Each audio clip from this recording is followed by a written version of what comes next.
Nous sommes sur les carrières de la Sococim. Cette réserve de l'entreprise de cimenterie semble être à l'origine de tous les maux des populations qui vivent à Bargny. Des maisons se sont affaissées, des personnes ont été blessées. Toutefois, les populations continuent de marteler que ces terres appartiennent à leurs ancêtres. Bienvenue dans ce nouveau numéro de Terra. Tout de suite, le sommaire. Dans ce numéro de Terra, nous mettrons l'accent sur les désagréments causés par les carrières de la Sococim. Nous parlerons du problème foncier, de la pollution, de la construction des deux centrales à charbon et nous terminons par notre invité. À la cité Castor de Bargny, l'affaissement d'une dalle ou d'un pan d'un mur est monnaie courante. Ici, les habitants du quartier vivent sous la hantise de tels incidents. Plusieurs murs se sont fissurés. Les tirs de mines effectués dans les carrières de la Sococim seraient à l'origine de cette situation. Hier, il pleuvait, ça sointait de partout. Je ne sais pas où mettre mes bagages, je n'ai pas les moyens de déménager, je suis vraiment fatiguée. Vous avez vu l'état de la maison, tout est fissuré. On dort mal la nuit et quand nous mangeons, nous n'avons pas l'esprit tranquille.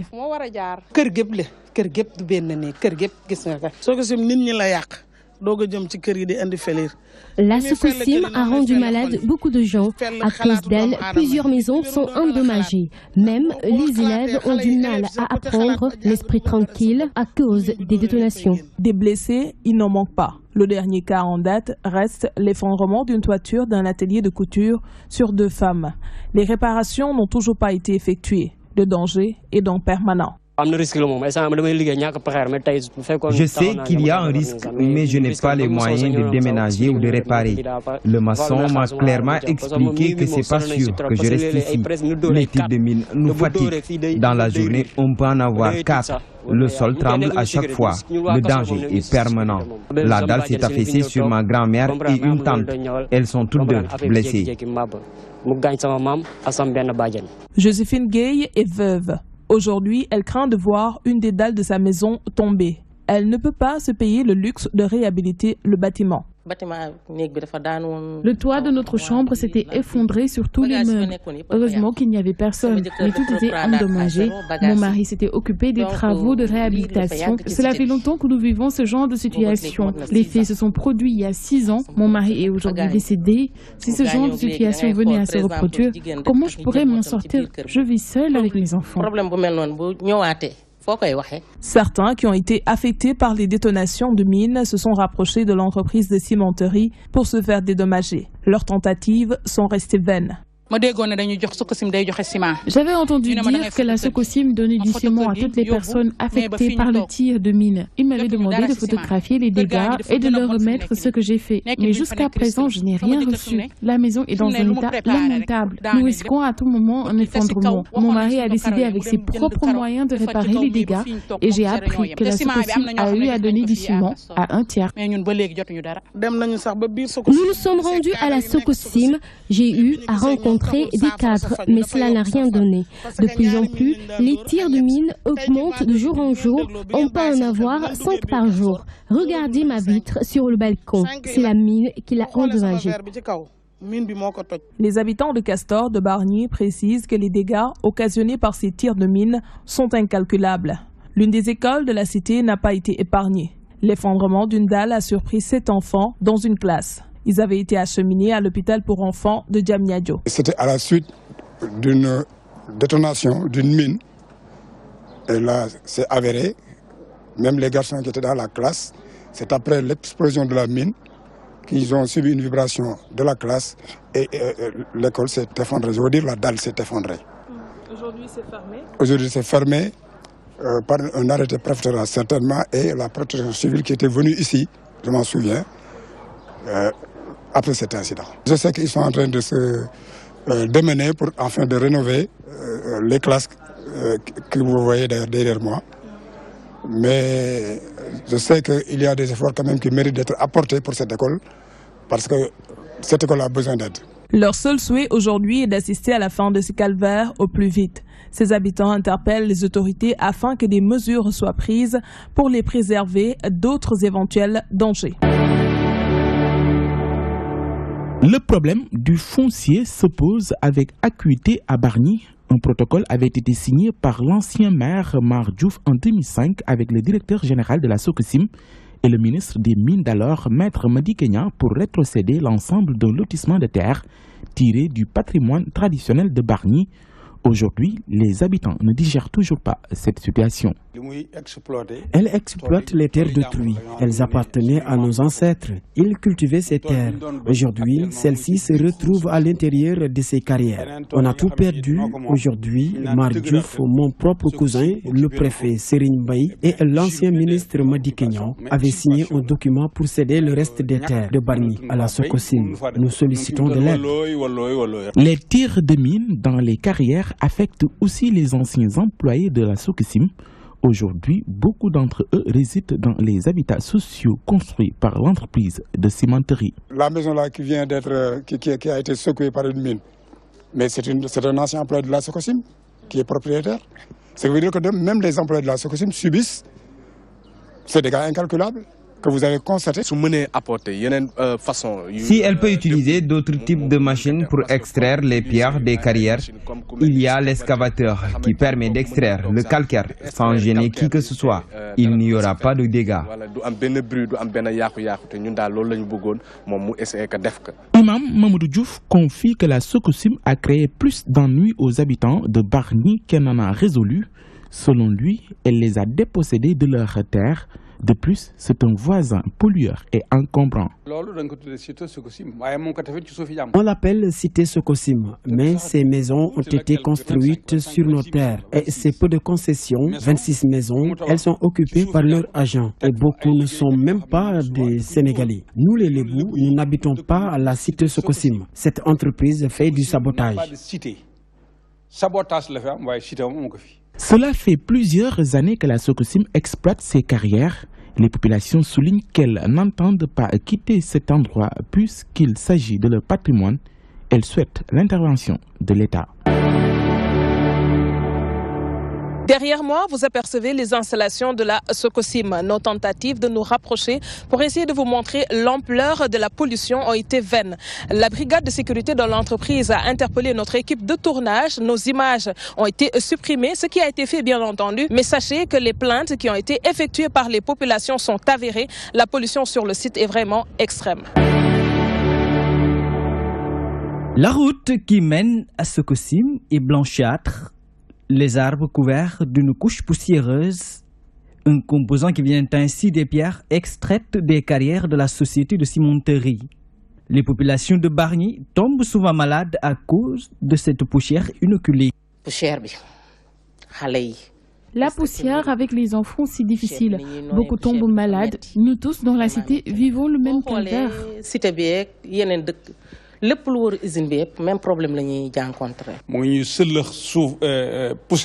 Nous sommes exposés à la poussière à tout instant. Nos enfants ont des maladies respiratoires. Nous ne pouvons plus cultiver ces terres parce que tout a été détruit. La faune, la flore, tout est parti et elle n'a rien fait pour les populations. Les enfants ont la toux, même les adultes ne sont pas épargnés. Les structures sanitaires ont du mal à assurer notre prise en charge. Chaque fois, ce qu'on nous dit, c'est qu'il est difficile de vous soigner parce que vous habitez avec le mal qui vous ronge. Bargny souffre de l'érosion côtière, de la pollution occasionnée par la cimenterie Sococim. Comme si ces nuisances ne suffisaient pas, l'État du Sénégal est en train de construire 2 centrales à charbon sur le périmètre de la ville. Un projet fortement contesté par les populations qui veulent sa délocalisation. Le président de la République, Macky Sall, était tout récemment au COP21. C'était pourquoi? Pour le changement climatique. Et nous, on fait du charbon aujourd'hui. 2 centrales, deux centrales.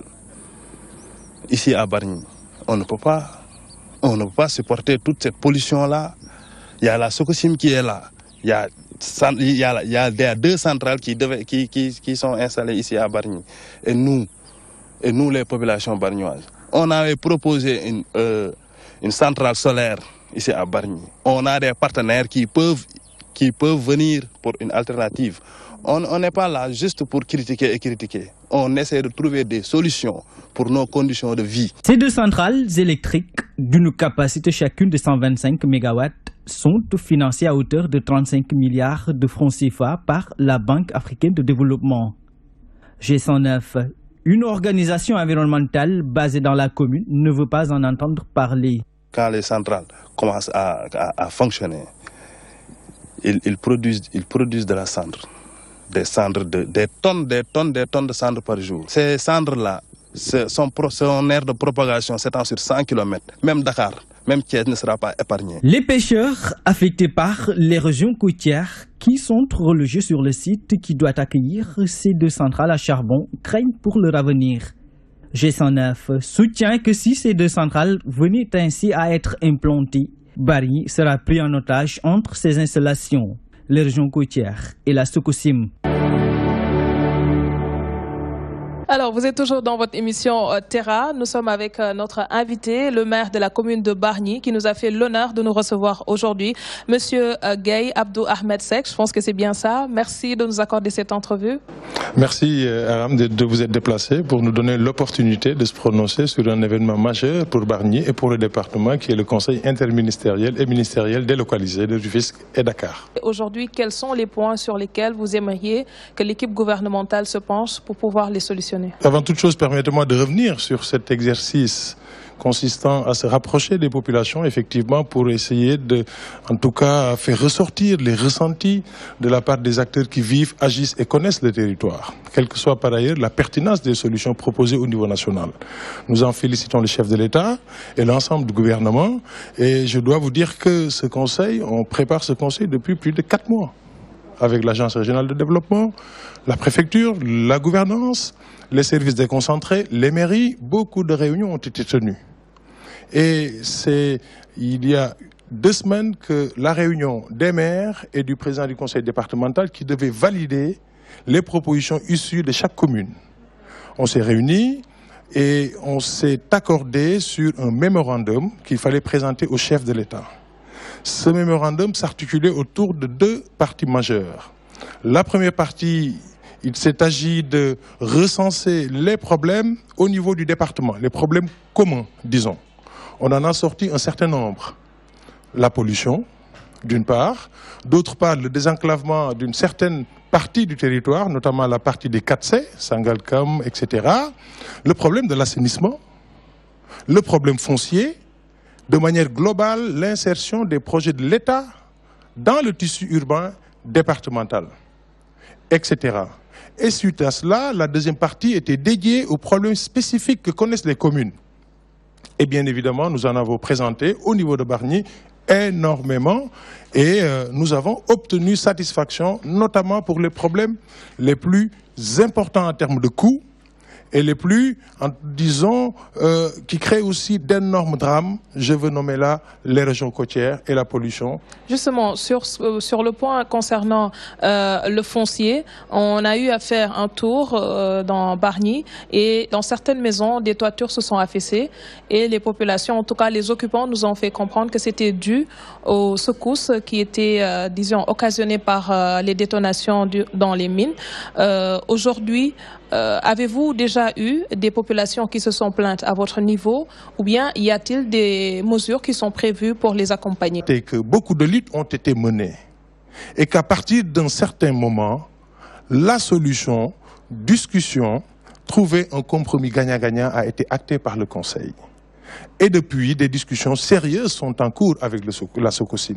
Des discussions où on a intégré, en tout cas associé l'ensemble des forces vives de Bargny. Je veux nommer ici le Conseil consultatif de développement que j'ai mis en place ici à Bargny et qui regroupe toutes les personnalités de Bargny. Cette institution a été montée ici, il y avait plus de 400 personnes qui étaient là, représentant toutes les couches de Bargny. Ces discussions sont en cours.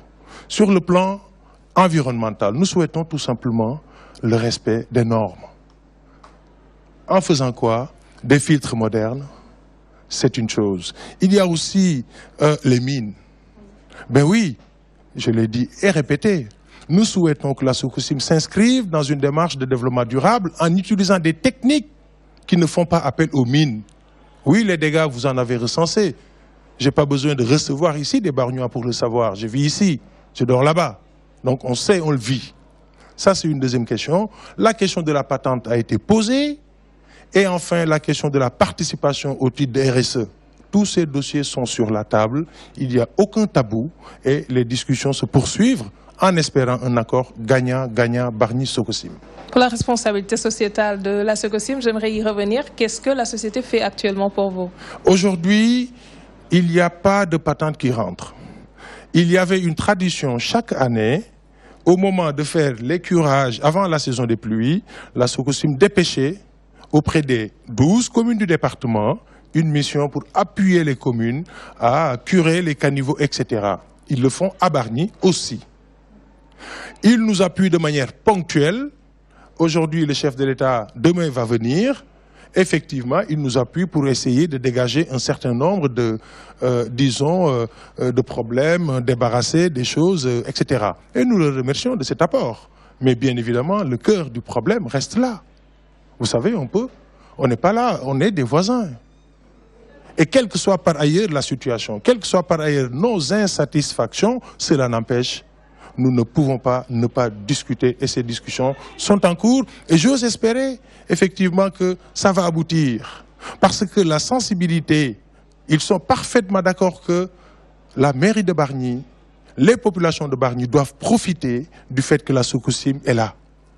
Maintenant, l'étendue de ce qu'on va devoir mettre dans ce contrat gagnant-gagnant, c'est ce qui est en cours de discussion. 2 centrales à charbon, à Bargny également, qui semblent être des maux pour les populations. On m'a parlé de pêcheurs qui devaient être délocalisés sur ce site. Qu'en est-il de leur situation aujourd'hui? En 2008-9, le conseil municipal de Bargny a validé l'implantation de centrales à charbon à Bargny, sur un lotissement qui avait été initialement prévu pour les populations victimes de l'avancée de la mer. Ce site a été octroyé par le gouvernement de l'époque à la centrale à charbon. Nous, quand on est arrivé, bien évidemment, c'était une double injustice. Ils subissent d'abord les régions côtières, et puis ils se retrouvent dépourvus, en tout cas, de parcelles qu'on leur avait initialement attribuées. Bien évidemment, nous avons engagé les discussions. Et le préfet, l'État donc, a accepté, nous a saisis dans ce sens pour nous dire que ces parcelles seront intégralement remboursées. Je veux dire recasées. Et depuis lors, avec les services de la préfecture et les services déconcentrés, nous avons cherché partout et nous poursuivons ces recherches pour trouver une assiette au moins de 29 hectares. C'est l'assiette de ce lotissement initialement prévu et qui a été attribué, disons, à la centrale. C'est des populations qui vivent à côté de la mer. Bien évidemment, c'est un cadre de vie assez agréable. N'eût été le problème de la région côtière, quoique, qui est en phase d'être résolu, mais il faut aller plus loin au niveau de cette centrale à charbon. C'est vrai qu'on a raté une période quand les études d'impact se faisaient, quand le conseil municipal de Bargny validait, etc., etc. Oui, ils ont effectivement tous les documents nécessaires pour engager ces travaux. Ils sont, disons, comment le dire, en tout cas les cutis de l'étude d'impact ont été livrés. Le conseil municipal a validé, oui, clairement. Mais cela ne suffit pas parce que nous avons de fortes inquiétudes. Mais vous savez, il faut élargir cette problématique par rapport au pôle urbain. Je disais que centrale pôle urbain est beaucoup plus proche que centrale mairie de Bargny. Et donc, on va avoir une cohabitation sur un bassin de population. Aujourd'hui, Bargny 60 000, à peu près 80 000. Quand le pôle urbain d'ici 5 ans, 10 ans, le bassin de population sera au moins de 100, 150 000, voire plus. C'est pourquoi nous en appelons là aussi au respect de la réglementation. Je l'ai dit tantôt, nous sommes pour le respect de la loi. Quand vous dites pôle urbain, vous êtes de ceux qui disent que le pôle urbain de Diamniadio, comme on l'appelle, fait partie des terres de Bargny. Je ne dis pas que le pôle urbain de Diamniadio fait partie de Bargny. Il y a des décrets qui sont très clairs et qui organisent les limites des différentes communes.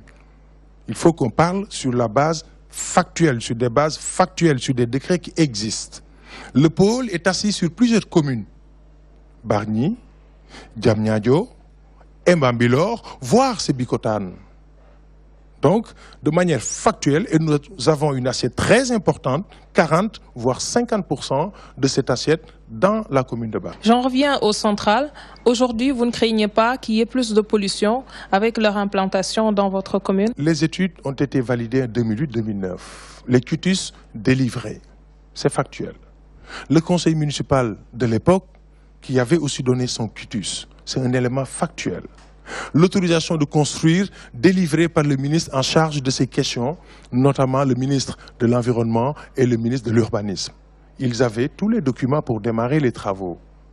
Ils en sont à un niveau d'avancement de projet et bien évidemment, par rapport à ça, notre responsabilité, c'est de demander le respect de la norme environnementale. Et nous avons constaté aujourd'hui qu'il y a des habitations à moins de 500 mètres, disons, de la marge de recul que prévoit la loi sénégalaise. Il faut au moins 500 mètres de marge de recul par rapport à ces installations classées de niveau 1. Nous l'avons posé sur la table. Nous avions convoqué ici l'ADEC, les promoteurs de cette centrale et l'ensemble des organisations citoyennes et environnementales qui agissent sur les questions si sensibles d'environnement et de cadre de vie. Une série de discussions est engagée, tous les acteurs étaient présents, la direction de l'environnement, la mairie de Bargny et toutes les associations environnementales de Bargny, et nous allons poursuivre ces discussions. Tout ça pour que les projets qui viennent chez nous s'inscrivent parfaitement dans le respect de la loi sénégalaise. Vous êtes confronté également à l'érosion côtière. Aujourd'hui, on peut avoir une idée du nombre de personnes qui ont été affectées par le phénomène de l'avancée de la mer? Nous avions à l'époque plus d'une trentaine de familles qui étaient touchées et les premiers secours, si je puis dire, en vivre, en appui pour un relogement ont été organisés. Mais ce que je disais à l'époque, c'est que clairement, il faut que l'on vienne pour voir l'état de la catastrophe, assister les familles. Ça ne vous a peut-être pas échappé que le président de la République, lors du conseil à Pékin, ait déclaré que Rufisque-Bargny bénéficie d'une enveloppe de 10 milliards pour faire des digues de protection, parce que c'est le problème le plus important en matière de coûts, parce que c'est des milliards. Venons-en au problème de Bargny. On a parlé tantôt d'environnement. Respect des normes environnementales par rapport aux entreprises qui sont chez nous, l'érosion côtière, mais nous avons un problème d'assainissement, il faut le dire. Et il est prévu aussi, le chef de l'État l'a validé, 900 millions pour la boucle qui permet une correcte évacuation des eaux pluviales, pour réhabiliter, curer et faire un vrai canal. Donc ça permettrait en tout cas d'évacuer, d'avoir une bonne circulation des eaux de pluie. C'est particulièrement important pour en tout cas régler les problèmes d'inondation. Et pour l'insalubrité? Je vais y venir. Après, un schéma d'assainissement collectif et semi-collectif a été présenté lors de ce conseil. Sur le plan aussi sanitaire, Bargny manque d'hôpitaux. On veut un hôpital de niveau 1. Ça a été effectivement... C'est dans le document. Et la réhabilitation des postes existants et une maternité à Ganaouraï, c'est-à-dire que là où il y a les extensions de Bargny. Sur le plan des infrastructures, nous avons présenté un important projet ambitieux de réhabilitation des voiries qui sont aujourd'hui dégradées et surtout de création de voiries nouvelles dans un secteur qu'on a appelé Bargny-Ville Verte, le secteur contigu au pôle urbain. Nous avons travaillé avec les services de l'État sur ce projet parce que, je le dis, nous voulons de ce pôle. Par contre, nous souhaitons aussi que les familles qui disposent de droits coutumiers ou de droits simplement parce qu'ils ont entretenu ces terres soient correctement indemnisées. La règle, c'est que quand on n'a pas de papier qui date d'après 1964, l'État considère que c'est le domaine national. À partir de là, c'est les exploitants qui ont entretenu la terre qui sont indemnisés. Des fois, je vois une famille venir me dire, c'est nos terres et ils ont indemnisé X. Mais ils ont indemnisé X parce qu'ils considèrent que c'est X qui a investi et qui a entretenu. Et ça, c'est entre familles bargnoises. Votre dernier mot, monsieur le maire? Remercier vraiment toutes les associations. Vous savez, nous, notre approche, c'était travailler avec une démarche de terrain. Une démarche de terrain et une démarche participative. Nous avons mis en place plus d'une trentaine de conseils de quartier. Les conseils de quartier regroupent les imams, les délégués de quartier, regroupent les badianougor, toutes les personnes en tout cas influentes à l'échelle de chaque quartier. Ils font remonter les problèmes au niveau du quartier. Et moi-même, j'ai installé personnellement ces conseils de quartier. Après ces conseils, on a mis en place le conseil consultatif de développement. C'est une structure qui regroupe plus de 300 personnalités bargnoises, différents horizons, différentes expériences, afin d'apporter une contribution à la marche de notre commune. Je souhaitais avec eux que l'on fasse de Bargny une ville durable qui a su intégrer son industrie. Parce que si on réussit le challenge de Bargny, eh bien c'est clair qu'on peut le dupliquer partout ailleurs. Et c'est pourquoi je tenais à leur rendre hommage. Et ils avaient effectivement accepté ce principe et on y travaille. Mais c'est vrai, c'est long. Je comprends, ça fait 2 ans qu'on est là. Je comprends l'impatience parce que c'est des problèmes moi-même. Je suis très impatient, mais nous ne pouvons pas aller plus vite que la musique. Bargny n'a jamais autant obtenu de l'État. Nous remercions le président Macky Sall pour ses efforts.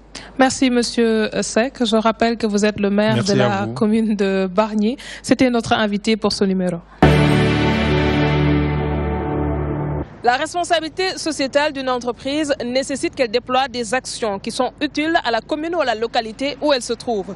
Sococim devrait tendre vers cette dynamique. Bargny en a besoin à cause de la forte pollution exercée par les carrières. C'était tout pour ce magazine. Merci de l'avoir suivi. Terra revient dans un autre numéro et cette fois, nous allons vous faire découvrir d'autres facettes du Sénégal, mais également vous aider à préserver ce pays qui nous est cher. N'oubliez pas, vous pouvez nous envoyer vos questions et suggestions sur dtv.sn/Aviterra et peut-être bien que nous serons du côté de chez vous.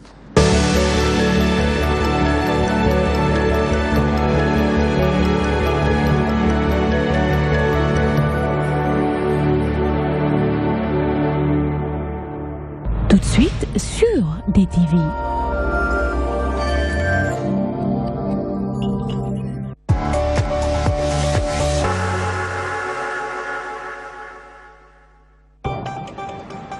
They make a commitment.